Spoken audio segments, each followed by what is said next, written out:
Module 9 is Vegetation in the Rural Landscape. This module examines how the vegetation relates to land and how legislation now impacts significantly upon what may occur in the development of a property in terms of its native vegetation. Objectives. On completion of this module, you should be able to interpret regional ecosystem mapping, etc., have an understanding of vegetation legislation and its impact upon production. Readings for this chapter are Cohen and Baxter, 2009, Chapter 3.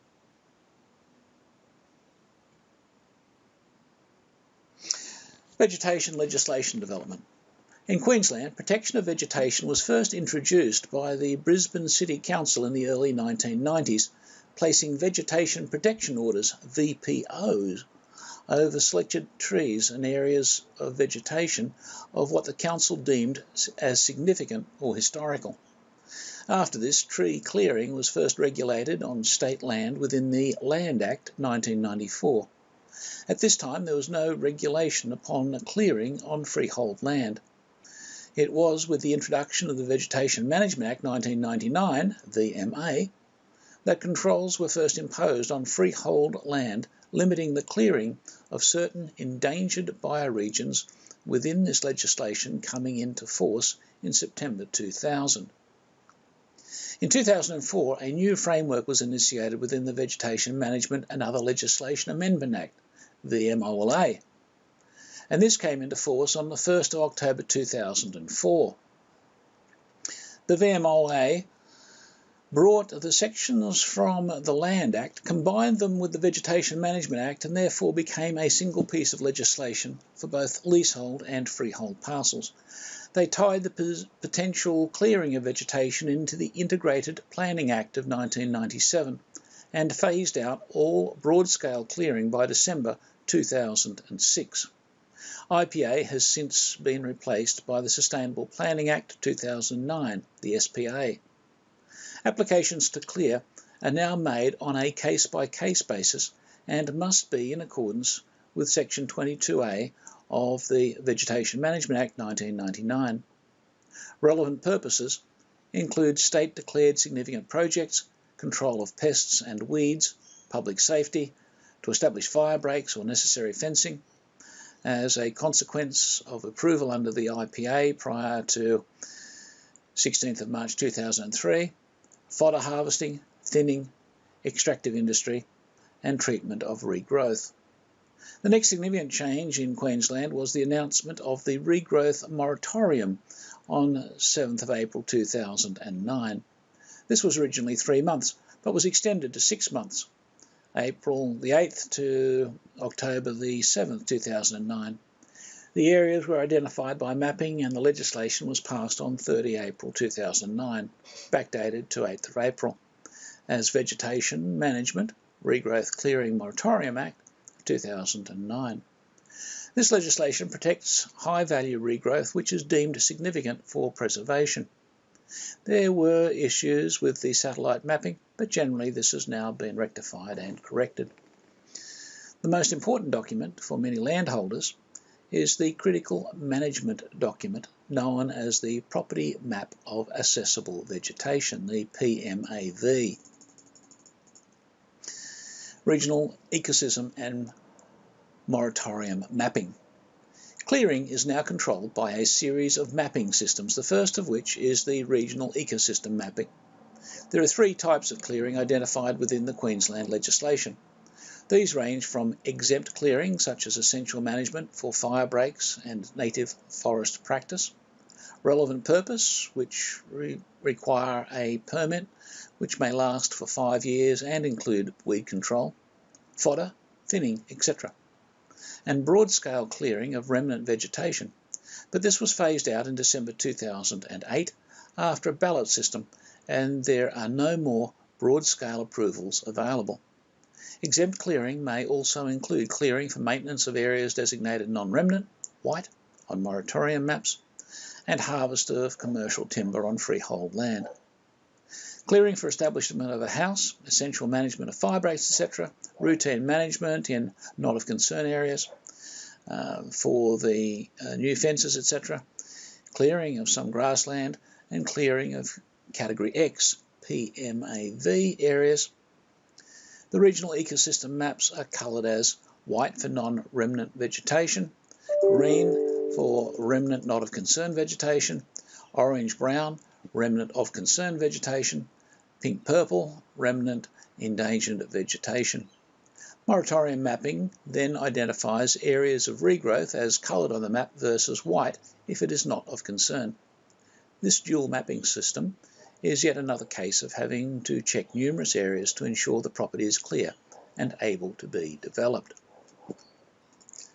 The most important word to end this area is check the date of the map you are using. The relevance of the date is crucial, and you must ensure you have the most up-to-date information. Maps are available from the Department of Natural Resources and Mines website and can be obtained as a PDF sent directly as an email, etc. The regional ecosystems are classified by a RE description, such as 2.10.3. This then translates as Bioregion 2, Land Zone 10 and Vegetation 3 under the Regional Ecosystem Description Database. A search may be conducted to determine upon what type of soils the bioregion occurs, what vegetation is present, and what status of the vegetation and biodiversity is present. So 2.1.3 is Corimba citriatora, lemon-scented or blue-spotted gum, occurring on the high plateaus on earths and sands. PMAV mapping. The property maps of associable vegetation must be understood for its implications upon clearing. The PMAV indicates areas but is not a prescriptive system and does not create a clearing covenant with the landowner. It does, however, outline areas of regrowth, allowing certainty for the landowner and the government about sections to be managed or maintained. PMAVs are being registered on title systems for visibility and replace regional ecosystem mapping on a property once certified.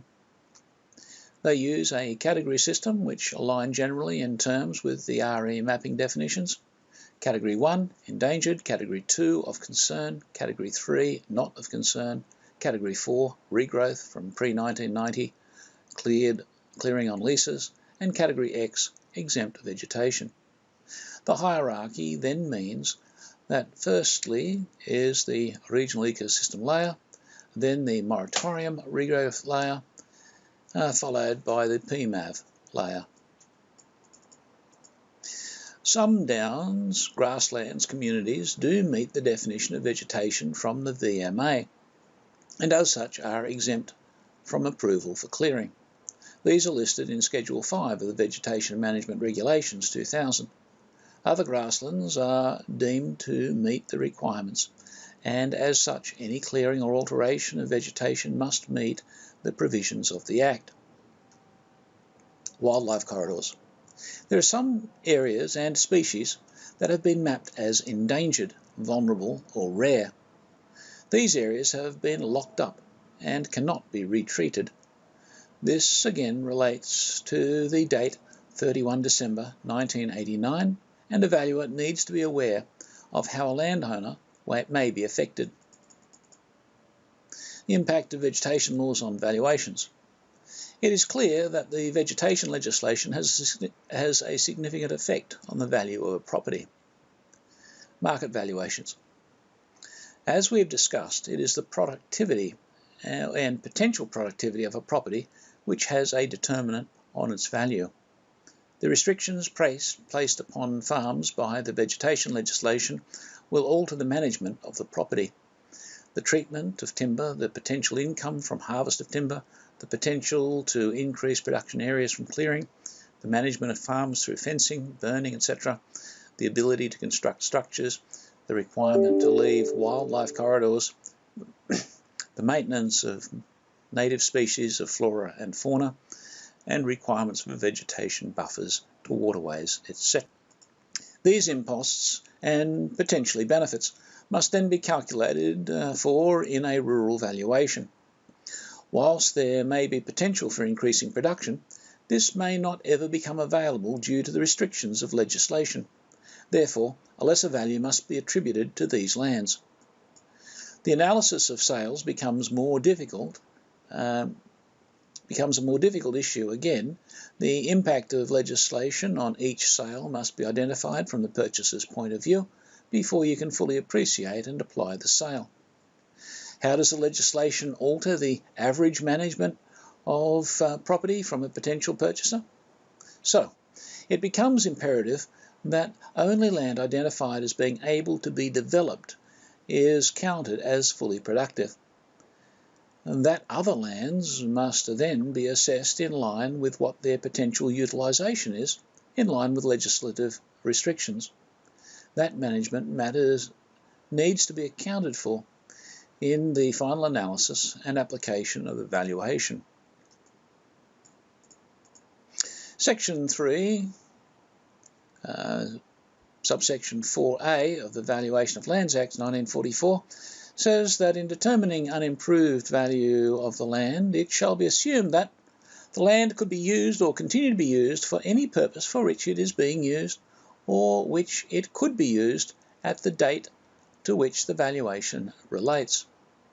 Therefore, in assessing the highest and best use of the land, any restriction or limitation of use, including those of the VMA, must be considered. So unless a development approval for clearing has been received, or that clearing can be undertaken as an exemption, all mapped remnant vegetation areas will not be able to be cleared and will be valued accordingly. Additional restrictions may apply to non-remnant or cleared vegetation mapped on leasehold land if the clearing was carried out prior to 31 December 1989. So this is applied by the Department in a way where any agricultural potential lands are only valued as such if they are clear on the regional ecosystem mapping or have current approvals for clearing. Uncleared areas are then generally valued on a grazing or forestry basis.